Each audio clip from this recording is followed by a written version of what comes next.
The celestial nexus hung in the void like a jewel made of metal and light.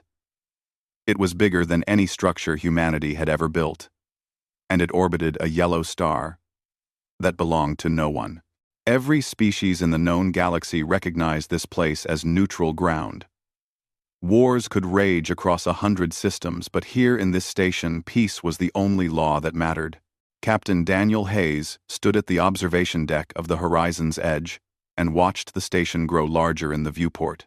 His reflection stared back at him from the glass, and he barely recognized the man he had become over the past 3 years. 3 years of negotiations and waiting, and being told that Earth's petition needed more review. 3 years of diplomatic games that he was tired of playing. Lieutenant Maya Brooks appeared beside him with a datapad in her hands. She was younger than Daniel by a decade, but she had a sharp mind that cut through political nonsense better than anyone he knew. She had been studying the Galactic Council since Earth first made contact with the wider universe, and she knew every species and every power player by name. "The council chamber is ready for us," Maya said. "We're scheduled to present Earth's petition at the end of the session today. Last on the agenda again," Daniel said. "Last for the 3rd year in a row," Maya confirmed. "They want us to give up and go home." Daniel turned away from the viewport and looked at his advisor. "What are our chances?" Maya hesitated before answering. "Honestly? Almost zero. The major powers have already decided. The Kresh Empire doesn't want competition. The Xiphon Collective thinks we breed too fast. The Luminar Assembly considers us too aggressive. They'll delay again and suggest we reapply in another 5 years. And if we wait 5 years, they'll delay again," Maya said. "Daniel, this isn't about whether we're ready. This is about control. They don't want new voices at the table." Dr. Peter Grant joined them at the observation deck.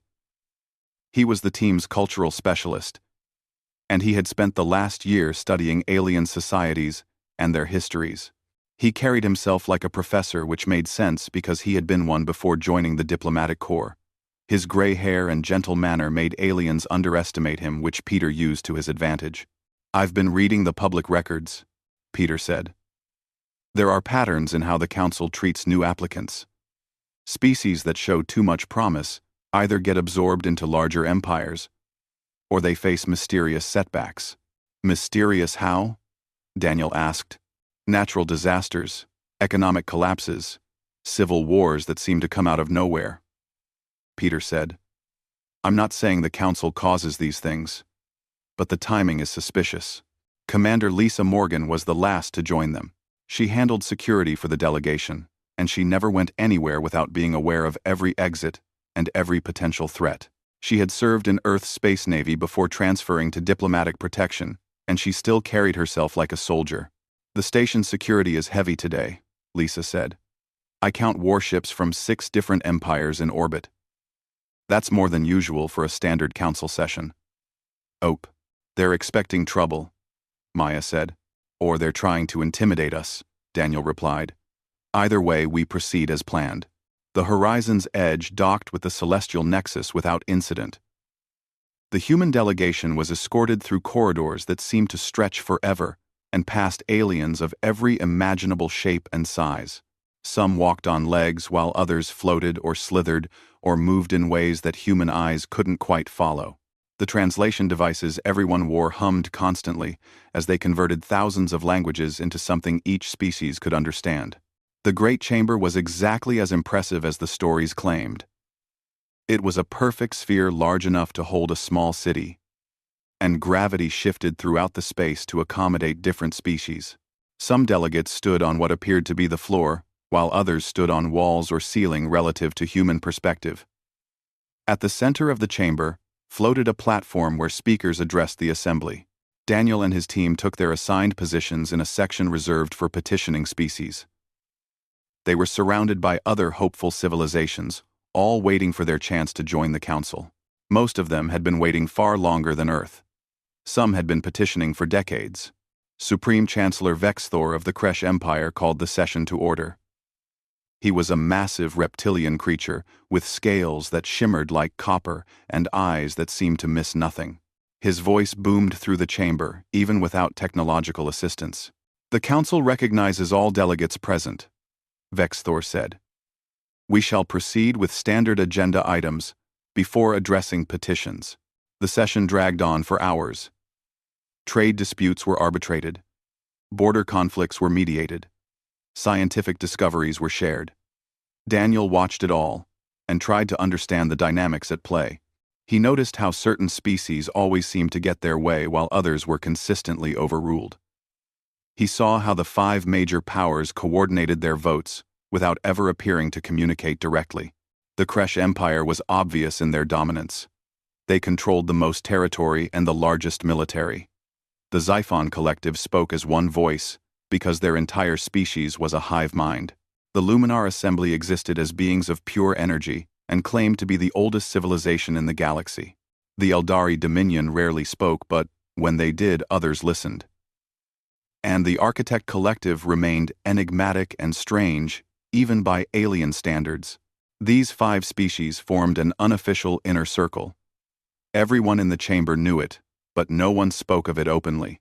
They controlled the council's direction, and they determined which petitions succeeded and which failed. Maya leaned close to Daniel and whispered, "Notice how the junior members never challenge the Big 5? They vote in blocks. It's all coordinated. Like a puppet show," Daniel whispered back. "Exactly," Maya said. "And we're supposed to be grateful for the chance to become puppets too." Finally, after what felt like an eternity, Vexthor announced that the council would hear petitions from new applicants. 3 species presented before Earth. All 3 were told that their applications needed more review and more time. The disappointment was visible, even across species barriers. Then it was Earth's turn. Daniel rose and moved to the central platform. The gravity shifted around him as he ascended, and suddenly, he was standing at the focal point of the chamber, with hundreds of alien eyes watching his every move. "Honored delegates of the Galactic Council," Daniel began. "I am Captain Daniel Hayes, representing the people of Earth. We come before you today to renew our petition for council membership. Humanity has demonstrated our technological capability, our cultural stability, and our commitment to peaceful cooperation. We have opened our borders to trade and welcomed council observers to our world. We have done everything asked of us and more." He paused and looked around the chamber, meeting as many eyes as he could. "We understand that joining the council is a privilege, not a right. We respect the wisdom of elder species, but we also believe that 3 years is sufficient time to evaluate our worthiness. We ask for a vote today, not another delay." The chamber was silent when Daniel finished. Then Vexthor spoke with what might have been amusement in his voice. "The Council appreciates Earth's enthusiasm," the Supreme Chancellor said. "However, we require more time to fully assess your application. We will review your petition again next year." It was the same answer they gave every time. Daniel felt Maya tense beside him, and Peter shake his head slightly. This was exactly what they had expected. The game would continue, and humanity would be kept waiting indefinitely. But Daniel had not come here to play games anymore. He had come to change everything. Daniel returned to the horizon's edge with his team, and none of them spoke until they were safely inside the ship's secure conference room. The room was designed to block all external surveillance, and right now that privacy was more valuable than anything else they possessed. Lisa checked the security systems twice before nodding that they were truly alone. "Same answer as always," Maya said, as she threw her datapad onto the table. "More time. More review. More waiting. They're never going to approve us," Peter added. "Not unless we agree to become a client state of one of the major powers." Daniel sat down heavily in his chair. "I know. So what do we do?" Lisa asked. "Do we wait another year and go through this again?" "No," Daniel said quietly. "We don't wait anymore." Maya looked at him with curiosity. "What are you thinking?" "I'm thinking that something doesn't add up," Daniel said. "Peter mentioned patterns earlier. Species that show promise and then face setbacks. I want to know more about that." Peter pulled up his research on the main display. "I've been compiling data for months. Look at this. The Talar species applied for council membership 70 years ago. They were advanced and peaceful. 6 months after their application, an asteroid hit their homeworld, killed billions. The survivors are scattered now, and they never reapplied. That could be coincidence, Maya said. Could be, Peter agreed. But then there's the Nephrin civilization. They were on the verge of breakthrough technology in faster-than-light travel. Better than what most council species use. They applied for membership, and within a year, a plague swept through their population. 90% casualties. Their civilization collapsed. Lisa leaned forward. And let me guess. No one ever figured out where the plague came from. The official report says it was a natural mutation, Peter said. But I found medical records that suggest otherwise. The disease was too perfect, too specifically designed to target nephrin biology. That's a serious accusation, Maya said. You're suggesting the council deliberately killed billions. I'm suggesting we look closer at the evidence, Peter replied. Daniel stood and paced the room. His mind was working through possibilities, and none of them were pleasant. What other species faced setbacks? The Vorian people had a powerful fleet. Peter continued. They were confident in their application. Then their entire military network suffered catastrophic failures during a routine exercise. Ships crashed, weapons misfired. Thousands died. The Kresh Empire offered to help stabilize their government, and the Vorians are basically a vassal state now. 3 species. 3 convenient disasters, Daniel said. All of them. Just after they applied to the council. It gets worse, Peter said. I found references to 11 other species over the past 2 centuries. All of them were promising candidates. All of them faced disasters or collapses before they could gain membership. Maya was quiet for a long moment. When she spoke, her voice was careful. If what you're suggesting is true, then we're not just dealing with political delays. We're dealing with a criminal conspiracy that spans centuries. And if we accuse the council without proof, they'll destroy us, Lisa added. Earth doesn't have the military power to stand against them. Then we need proof, Daniel said. Real evidence that can't be denied. How do we get that? Maya asked. We're outsiders. We don't have access to classified records. Peter smiled slightly. Actually, we might. The council maintains a public database of historical records. It's meant to show transparency. Most species assume it's been sanitized, but I've been digging through it. There are files buried deep that someone forgot to delete or thought no one would ever decode. Can you access them? Daniel asked. I already have, Peter said. The encryption is old. Older than most current council members would remember. Human computer systems are different enough from standard galactic technology that I could crack codes that stump other species. He pulled up files on the display, and Daniel felt his blood run cold. Communications between Kresh military commanders discussing the Talar asteroid trajectory, financial records showing Luminar assembly funds transferred to a bioweapon research facility. Technical specifications for computer viruses designed to infiltrate Vorian military networks. This is impossible, Maya whispered. They documented their own crimes. They never thought anyone would find these files, Peter said. Or, if someone did find them, they never thought anyone would be brave enough to use them. Lisa was studying the data with a soldier's eye. This is enough. This proves conspiracy. The question is, what do we do with it? Daniel knew what she was asking. They could take this evidence and leave. Return to Earth and warn their government.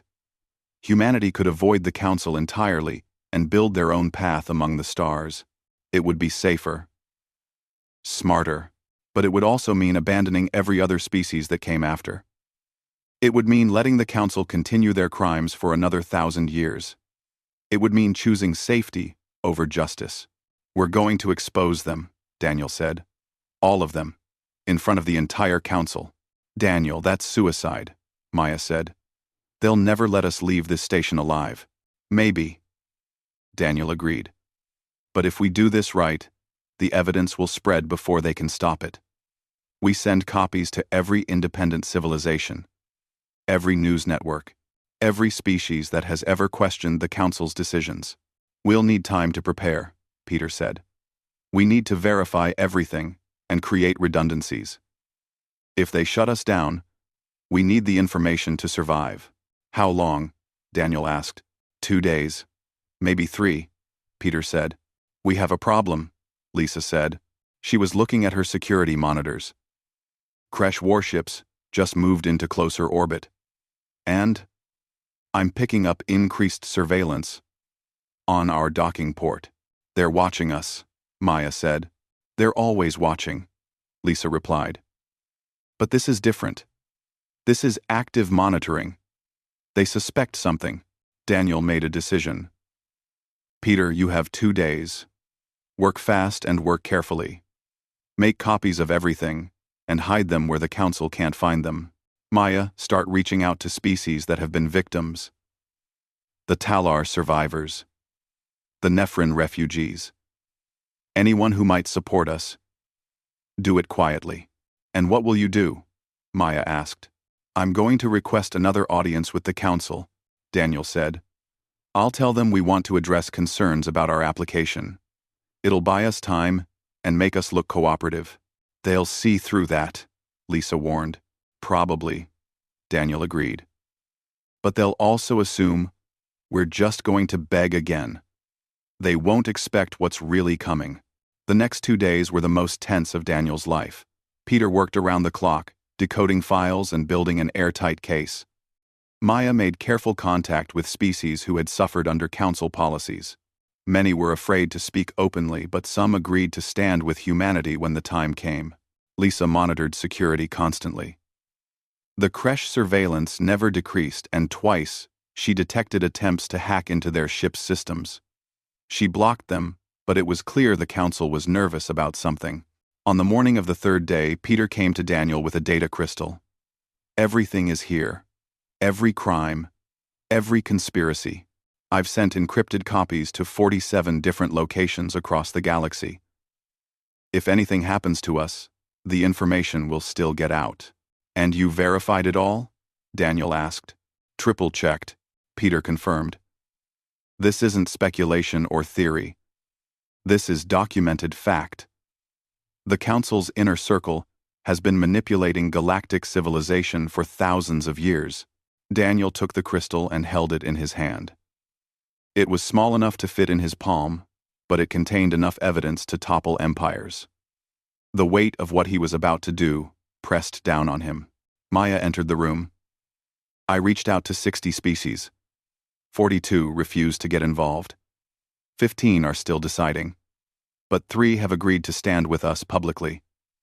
The Talar Remnant Government, the Nephrin Refugee Fleet, and, surprisingly, a species called the Korath, who apparently have their own grievances with the Council. 3 is better than none, Daniel said. Daniel, are you sure about this? Maya asked.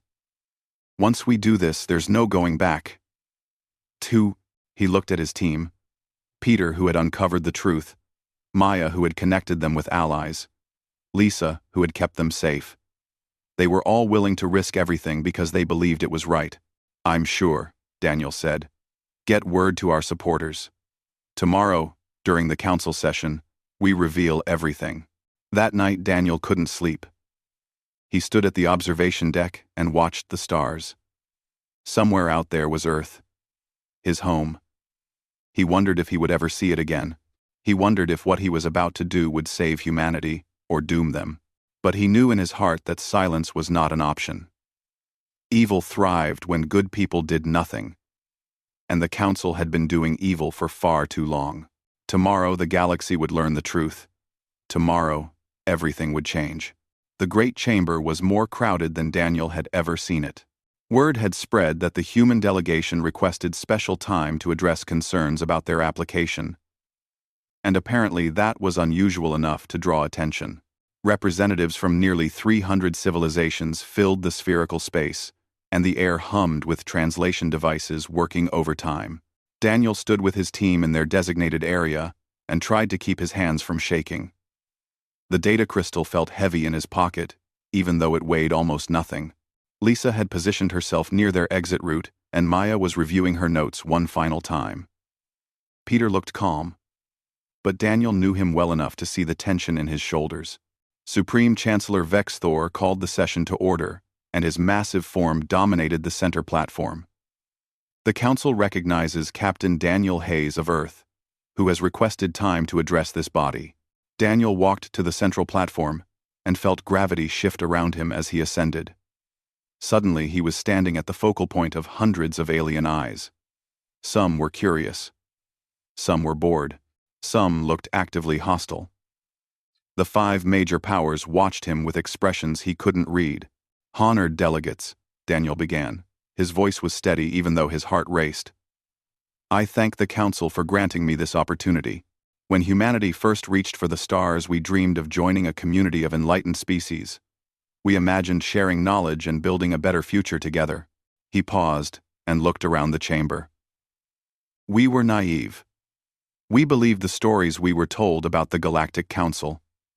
We believed this was a democracy. We believed the Council served the interests of all species equally." Vex Thor's eyes narrowed. "Captain Hayes, if you have come here to insult this body, then you waste our time." "I have come here to tell the truth," Daniel said. "And I have evidence to support everything I say." He activated the holographic display, and the chamber's projection system came to life.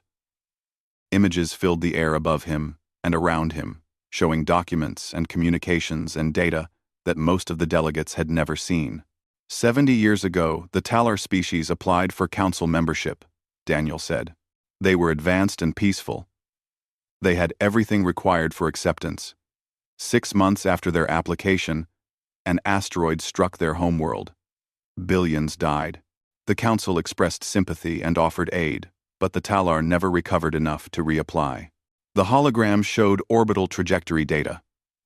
This is the asteroid's path.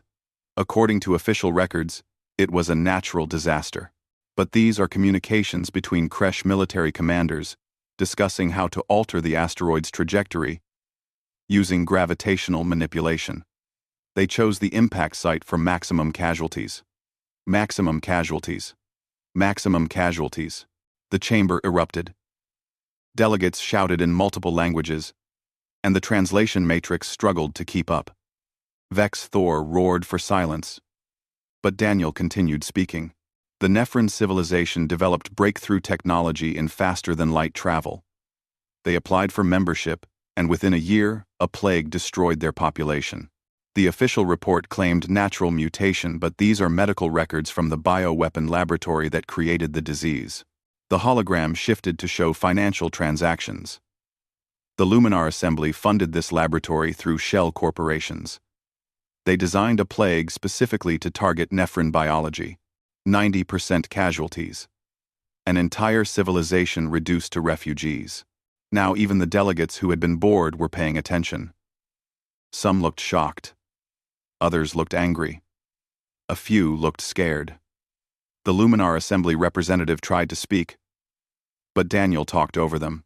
The Vorian people had a powerful military. They were confident in their application. Then their fleet systems failed catastrophically during exercises. These are the computer viruses that caused those failures, and these are the Eldari Dominion technical specifications that match those viruses perfectly. Daniel pulled up more files and more evidence. 11 other species over 2 centuries. All promising candidates. All destroyed or crippled before they could gain membership. The pattern is clear. The Council doesn't want equals. It wants subjects. He turned to face the 5 major powers directly. You built a galaxy where advancement is impossible without your approval. You murdered billions to maintain your control. You created an eternal hierarchy where you rule and everyone else obeys. The chamber descended into chaos. Junior delegates were shouting at the major powers. Some were demanding investigations. Others were calling for Daniel's arrest. The Talar remnant representative was weeping openly. The Nephrin refugee delegate stood and pointed an accusing appendage at the Luminar Assembly. Vex Thor's voice boomed across the chamber. This is an outrage. These accusations are baseless. Captain Hayes will be removed immediately. The evidence is real, Daniel said loudly. And it's already spreading. I sent copies to 47 locations across the galaxy. News networks, independent governments, species you don't control. By tomorrow, every civilization in known space will see what you've done. Lisa's voice came through Daniel's earpiece. We have a problem. Kresh security forces are moving toward our position. Daniel had expected this. Maya, execute the backup plan. Maya was already moving. She had prepared messages to be sent to every delegate's personal communication device.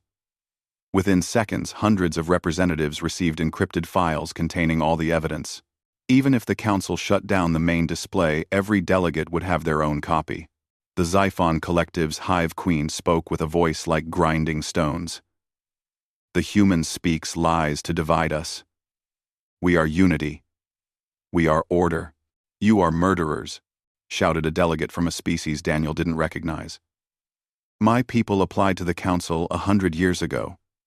We faced economic collapse that we never understood. Now I see it was you. More voices joined the accusation. Species that had suffered mysterious setbacks were putting pieces together. The evidence Daniel provided gave them context for disasters they had always questioned. Peter activated the second phase of their presentation. The hologram showed financial networks spanning centuries. This is how they control everyone. Trade routes that favor certain species, resource allocations that punish independence. Economic systems designed to keep junior members dependent. The Eldarii Dominion representative finally spoke. Their voice was cold and precise. Even if these claims were true, the captain has no authority here. He represents a species not even granted council membership. That's the point, Daniel said. You deny membership to anyone who might challenge you. You keep promising species outside the council, so you can destroy them without accountability. The system is designed to be unjust. A new voice cut through the chaos, and it came from an unexpected source. The Architect Collective had been silent throughout the session, but now their crystalline forms pulsed with light, and their words resonated through the chamber. The human speaks truth, they said. We have observed these patterns for millennia. We have documentation that predates even what Captain Hayes has shown. We remained silent because we had no catalyst for change. Now we have one. The chamber went still. The Architect Collective was the most enigmatic of the major powers, and their word carried weight that even the other four couldn't dismiss. Why now? Vexthor demanded. Why support these humans? Because they did what no one else would do, the architect replied. They spoke truth when silence was easier. They risked everything when they could have chosen safety. This is courage that deserves recognition. Lisa's voice in Daniel's ear was urgent. Daniel, we need to leave. Now. Kresh forces are breaching our docking port. But Daniel wasn't finished. He looked around the chamber, at the hundreds of faces watching him. I'm not asking you to trust humanity. I'm asking you to look at the evidence and think for yourselves. How many of you have questioned council decisions but stayed silent? How many have suspected corruption but lacked proof? How many have watched promising civilizations fall and wondered if it was really coincidence? He pointed at the holographic data still floating in the air. This is your proof. These are your answers. The question now is what you do with them. Vex's Thor moved toward Daniel with clear, hostile intent, but the Architect Collective blocked his path. Their crystalline forms created a barrier of light between the Kresh Chancellor and the human captain. The human delegation will be allowed to depart safely, the architect said. Any attempt to harm them will be considered an act of war against us. It was the first time in recorded history that one of the 5 major powers had directly opposed another. The implications rippled through the chamber like a shockwave. Daniel took that as his cue to leave. He descended from the central platform and rejoined his team. Maya had already cleared a path to the exit, and Lisa had their escape route mapped. They moved quickly through corridors that seemed to stretch forever, while behind them the great chamber continued to erupt in arguments and accusations. They reached the horizon's edge and found Kresh soldiers blocking their way. But before any violence could occur, ships from 3 other species appeared beside the human vessel. The Talar, the Nephrin, the Korath. All of them, forming a protective barrier. "We stand with the humans," the Talar captain transmitted. They spoke for the dead, when no one else would. The Kresh forces withdrew, and Daniel felt tension drain from his body. They had done it. They had spoken the truth and survived. The evidence was spreading across the galaxy, and there was no way to contain it now. As the horizon's edge undocked from the celestial nexus, Daniel looked back at the massive station. Everything had changed in one day. The galaxy would never be the same. Whether that change led to something better remained to be seen, but at least now everyone knew the truth. The hours after Daniel's revelation moved like a storm across the galaxy. The horizon's edge held position just outside the celestial nexus's immediate space and was surrounded by ships from allied species, the Talar remnant fleet, the Nephrin refugee vessels, the Korath defense force. Together they formed a protective barrier around the human ship, while the political situation unraveled behind them. Maya monitored communications from dozens of sources, and the news was spreading faster than anyone anticipated. Every major news network in the galaxy was broadcasting the evidence. Independent governments were demanding investigations. Species that had never even applied to the Council were expressing outrage at the documented crimes. "It's working," Maya said as she compiled reports. "The information is everywhere. They can't suppress it." Peter was analyzing responses from council members. The junior delegates are in shock. Many of them genuinely didn't know about the inner circle's activities. They're demanding accountability. "What about the major powers?" Daniel asked. Vex Thor issued a formal statement calling the evidence fabricated. Peter said, "The Xiphon Collective declared humanity a threat to galactic stability. The Luminar Assembly hasn't said anything yet, but their silence is telling." Lisa was monitoring the military situation. "The Kresh have 12 warships in orbit now. That's enough firepower to level this entire station. They won't attack while we're protected," Daniel said. The Architect Collective made their position clear. "That's what worries me," Lisa replied. "Since when do the major powers oppose each other openly? This could escalate into something much bigger than us." She was right to be concerned. The Galactic Council had maintained peace for millennia through careful balance and unspoken agreements. Daniel had shattered that balance, and now the consequences were unpredictable. A message came through on the secure channel. Maya opened it, and her eyes went wide. "It's from Ambassador Krell of the Talar government." The screen showed an alien face with features that reminded Daniel of both fish and birds. Krell's eyes were wet with tears. "Captain Hayes, I must speak with you immediately." Daniel accepted the call. "You gave us truth," Krell said with a voice that shook with emotion. "For 70 years, my people believed our world's destruction was fate. We mourned, and we rebuilt, and we never questioned. But it wasn't fate. It was murder. And now we know who killed us." "I'm sorry," Daniel said. "I wish the truth was different." "Don't apologize," Krell said firmly. "You gave us something precious. You gave us justice. The Talar remnant stands with Earth completely. Whatever happens next, we are your allies." More messages flooded in after that. The Nephrin refugee fleet pledged their support. So did the Korath. Then came species Daniel had never contacted directly, a civilization called the Bryn who had faced unexplained technological failures decades ago. The Vorash people, whose economy had collapsed mysteriously. The Telek species whose leaders had died in suspicious accidents. Within 6 hours of Daniel's speech, 67 species had formed a coalition around the human delegation. They called themselves the Alliance for Truth, and they demanded complete reformation of the Galactic Council. But not everyone supported the revelation. Some species benefited from the current system, and they saw Daniel's actions as a threat to stability.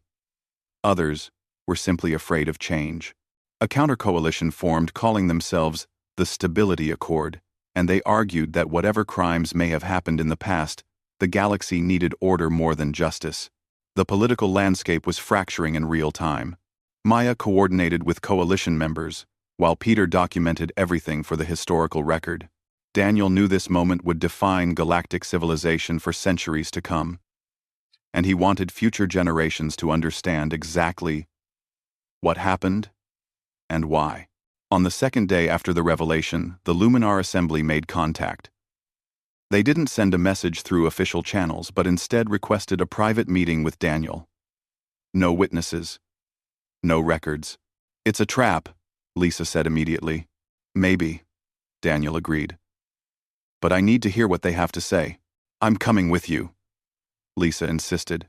They met in a neutral location on the station that the Luminar Assembly had secured. The energy beings materialized as points of light that hurt to look at directly. Their spokesperson called itself Radiant Voice, and it spoke with tones like music. Captain Hayes, you have caused considerable disruption, Radiant Voice said. I told the truth, Daniel replied. Truth is subjective, Radiant Voice said. What you call murder, we call necessary intervention. What you call conspiracy, we call governance. The younger species don't understand the burden of maintaining galactic order. So you admit it, Daniel said. You did destroy those civilizations. We shaped galactic development, Radiant Voice corrected. Left unchecked, certain species would have destabilized everything. We prevented wars. We maintained peace. Yes, sometimes that required difficult decisions. Daniel felt anger rise in his chest. You're not gods. You don't have the right to decide who lives and who dies. We have the power, Radiant Voice said, which is the only right that matters in the end. But we're not here to debate philosophy. We're here to offer you a deal. I'm listening, Daniel said. Retract your accusations, Radiant Voice said. Call the evidence fabricated. In return, Earth will be granted full council membership immediately, with favorable trade terms and protected status. You'll have everything you wanted, at the cost of betraying everyone who suffered from your crimes, Daniel said. At the cost of choosing pragmatism over ideology, Radiant Voice replied. You can't win this fight. The major powers control too much military force. Your coalition will crumble when facing real consequences. Take the deal and save your species. Daniel looked at the being of light and felt a strange kind of pity. You really don't understand, do you? This isn't about Earth winning. This is about what's right. Right is an illusion created by the weak, Radiant Voice said. The meeting ended and Daniel returned to his ship. He told his team about the offer, and none of them suggested he should have accepted it. They're afraid, Maya said. They wouldn't offer deals if they felt secure. The Kresh Empire is positioning more ships, Lisa reported. And I'm hearing rumors that the Xiphon Collective is mobilizing their fleet. They're preparing for war, Peter said quietly. A new message arrived, and this one surprised everyone. It came from the Eldarii Dominion, and it was addressed directly to Daniel. We wish to negotiate, the message said simply. The Eldarii had been part of the inner circle. They had committed crimes alongside the others. Why would they want to negotiate? Daniel accepted the call and found himself facing an alien that looked like living crystal shaped vaguely like a humanoid. The Eldarii representative introduced itself as Crystalline Mind. Captain Hayes, we acknowledge the evidence you presented, Crystalline Mind said. We do not deny our actions. Then why contact me? Daniel asked. Because we recognize when a situation has changed, Crystalline Mind said. The old order is broken. Fighting to maintain it will only cause more destruction. We propose an alternative, which is, the Eldarii Dominion will support complete reformation of the Galactic Council, Crystalline Mind said. We will testify to our crimes and accept accountability. In return, we ask for reduced sanctions and a role in building the new system. It was a calculated move. The Eldarii were breaking ranks with the other major powers to save themselves. But it was also exactly the kind of defection that could make reformation possible. Why should I trust you? Daniel asked. Because we're pragmatists, Crystalline Mind said. We see which way the wind blows. The evidence is spreading too fast to contain. Public opinion is turning against the old guard. The Architect Collective has broken the unity of the major powers. Within weeks, there will be civil unrest across the galaxy. We can either fight a losing battle or adapt to new reality. Daniel discussed it with his team. Maya thought they should accept. Peter was skeptical, but saw the strategic value. Lisa didn't trust the Eldarii, but acknowledged they needed victories. If the Eldarii publicly support reformation, it undermines the Kresh and Xiphon position, Maya argued. Other species will follow their lead. It also lets them escape full justice, Peter countered. They committed genocide. Justice and victory aren't always the same thing, Daniel said. Right now, we need the political momentum. He accepted the Eldarii offer with strict conditions.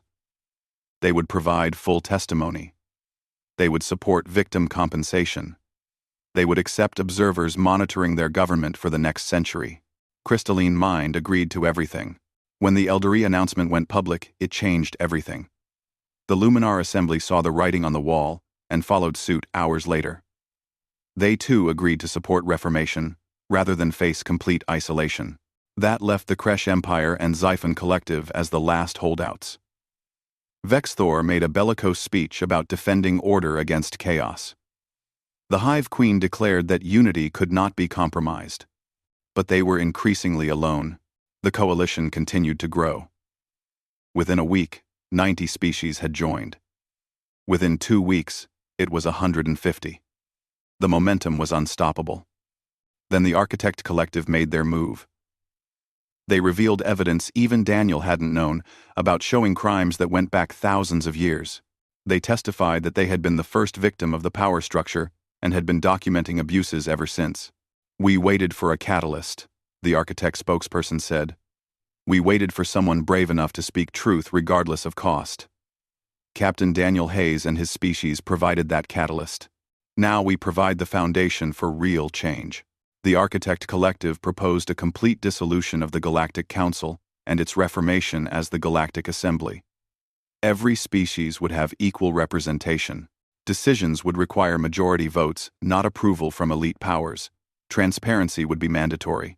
It was everything Daniel had hoped for and more.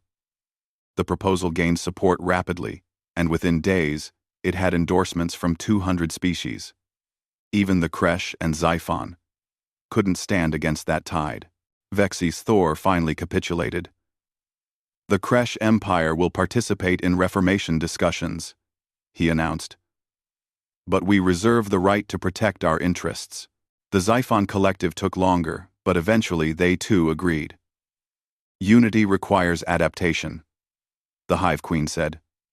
We will adapt. Daniel stood on the observation deck of the horizon's edge and watched the galaxy change before his eyes. It had been 3 weeks since his speech, 3 weeks of chaos and negotiation, and building something new from the ruins of the old system. Maya joined him at the viewport. The coalition wants you to coordinate the transition process. Me? Daniel said. Why me? Because you started this, Maya said. Because you proved that truth matters more than power. Every species trusts you in a way they don't trust each other. Daniel thought about Earth and home. He thought about the simple life he'd had before becoming the person who changed the galaxy. He missed that simplicity, but he knew there was no going back. Tell them I accept, Daniel said. But only if we do this right. Real democracy. Real equality. No more secret rulers. That's the plan, Maya said with a smile. Below them, the Celestial Nexus began preparations for the first session of what would become the Galactic Assembly. The old order was dying, and something new was being born. Whether it would be better remained to be seen, but at least now everyone had a chance to build it together. The transition period officially began on the first day of the new galactic year. The Celestial Nexus underwent massive renovations to accommodate the changed political structure. The Great Chamber was rebuilt to eliminate hierarchical positioning and every species, regardless of size or power, would have equal space and equal voice.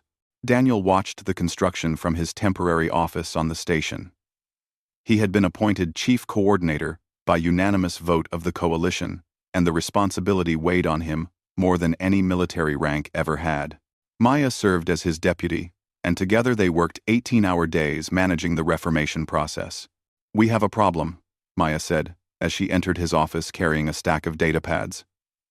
"The Kresh Empire is refusing to provide full access to their military records. They agreed to transparency," Daniel said. "They agreed to participate in discussions," Maya corrected. "Vex Thor is interpreting that narrowly. He claims military security overrides reformation requirements." Daniel rubbed his tired eyes. It had been like this for weeks. Every small detail became a negotiation. Every agreement had loopholes that someone tried to exploit. Building a new government from scratch with hundreds of species involved was exhausting. "Set up a meeting with Vex Thor," Daniel said. "We'll address this directly." "He's already requesting to meet with you," Maya said, "along with 15 other species representatives. Your schedule is completely full for the next month." Peter knocked on the open door. "Sorry to interrupt, but we have a situation developing." "What kind of situation?" Daniel asked. "The Vorian people just announced they're leaving the Kresh sphere of influence," Peter said. "They're reclaiming their independence and applying for full membership in the new assembly." "That's good news," Maya said. "It would be except the Kresh have warships in Vorian space," Peter replied. "There's potential for violence." This was exactly what Daniel had feared. The old power structures wouldn't dissolve peacefully. Species that had been vassals and client states were using the Reformation as opportunity to break free, and the major powers didn't want to lose their subject territories. "Get me the Architect Collective," Daniel said. "We need neutral peacekeepers in Vorian space immediately." The architects responded within the hour and dispatched ships to monitor the situation. Their presence alone was enough to prevent immediate conflict. But it highlighted a larger problem. The galaxy was entering a period of massive instability, and without the old council's iron grip, many conflicts that had been suppressed were now surfacing. Lisa came to Daniel's office that evening with security reports. "We're tracking 73 potential flashpoints across the galaxy. Border disputes, independence movements, old grudges resurfacing. This reformation is going to get violent before it gets peaceful. We need a peacekeeping force," Daniel said. "Something independent of any single species. That's going to take time to organize," Lisa replied. "Time we may not have." "Right." The crisis in Vorian space resolved peacefully after 3 days of tense standoff. Vex Thor withdrew his warships, rather than face condemnation from the broader galaxy. It was a small victory, but it established an important precedent.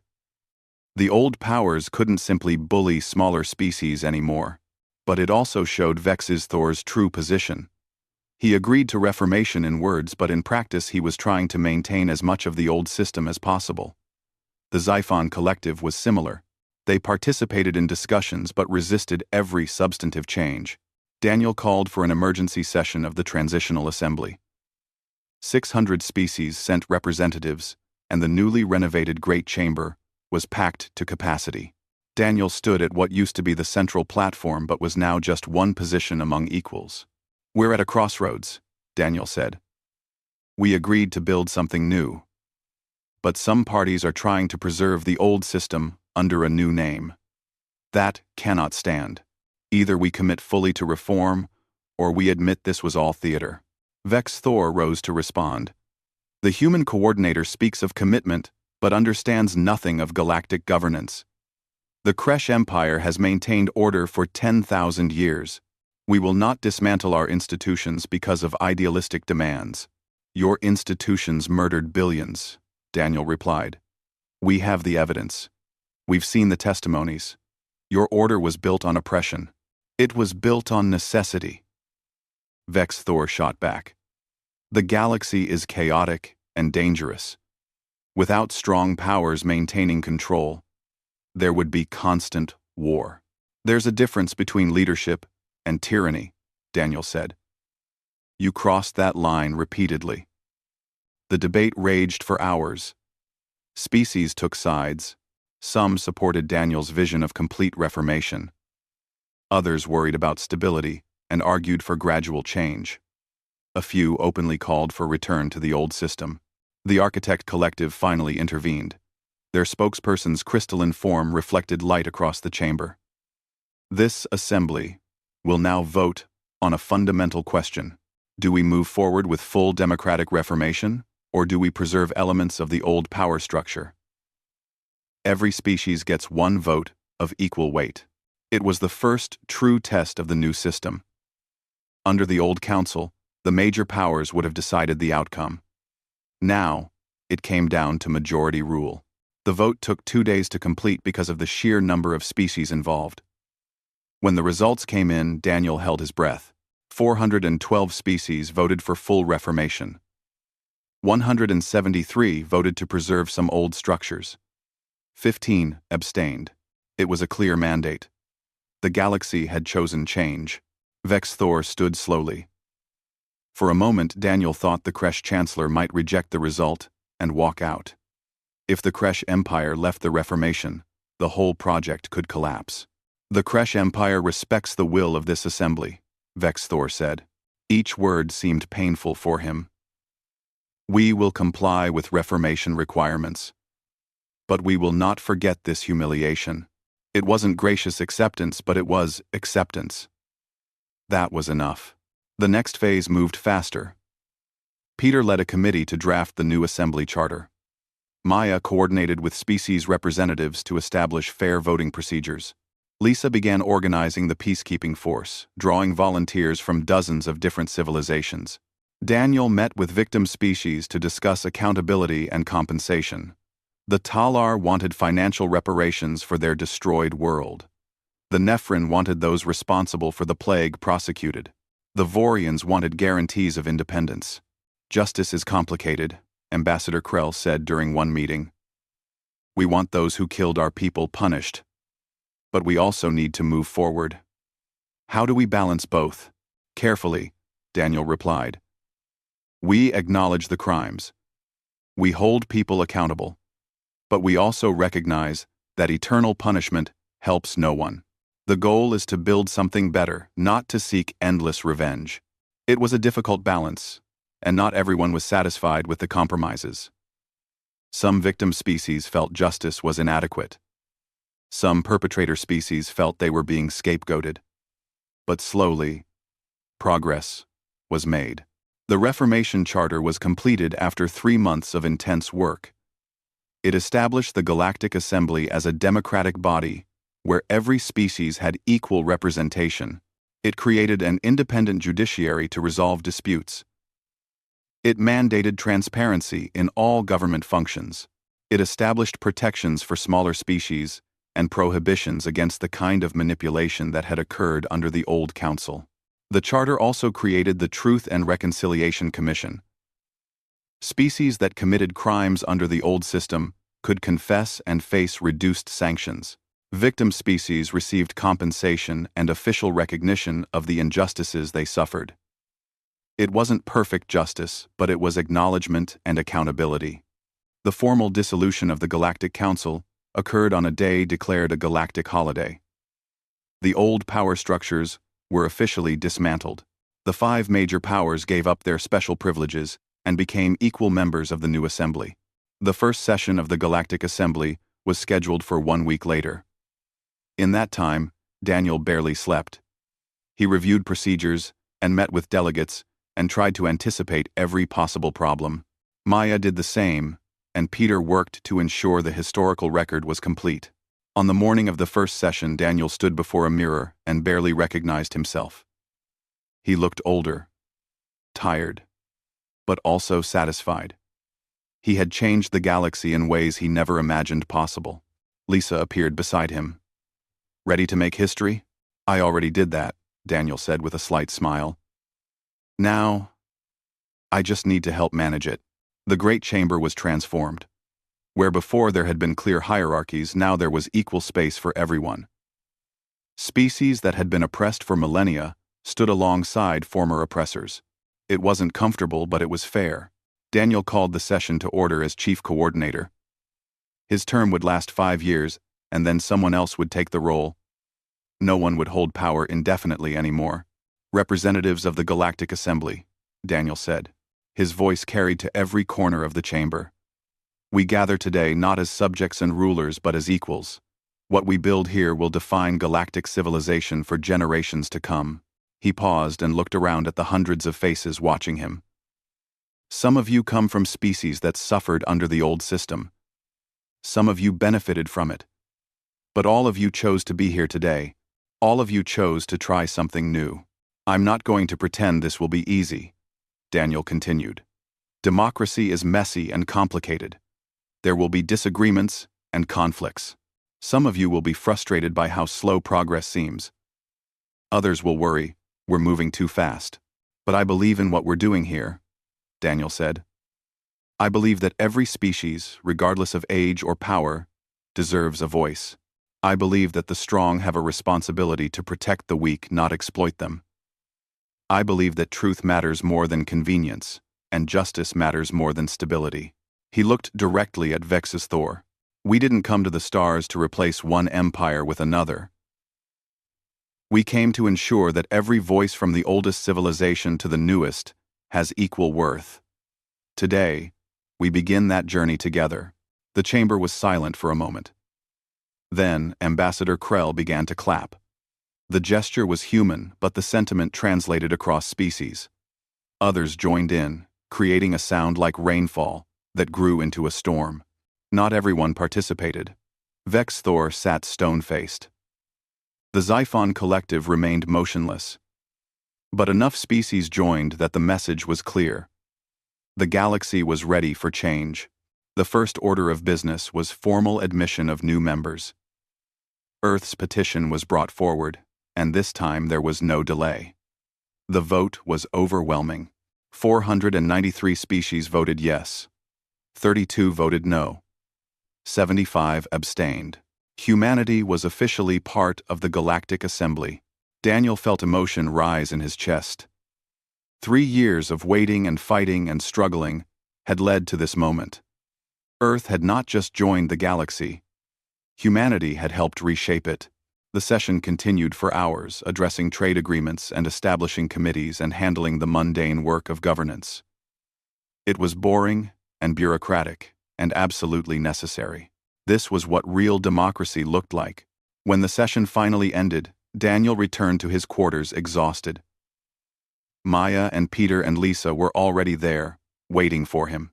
We did it, Maya said simply. We did, Daniel agreed. Now comes the hard part. What's harder than overthrowing a 10,000-year-old power structure? Lisa asked. Making sure what we built actually works? Daniel replied. Making sure the next generation doesn't fall back into the same patterns. Making sure equality remains real, and not just theoretical. Peter poured drinks for everyone. To the future, he said, raising his glass. Whatever it brings. They drank together in comfortable silence. Outside the viewport, the stars shone like they always had. But somehow, they seemed brighter now. Full of possibility instead of danger.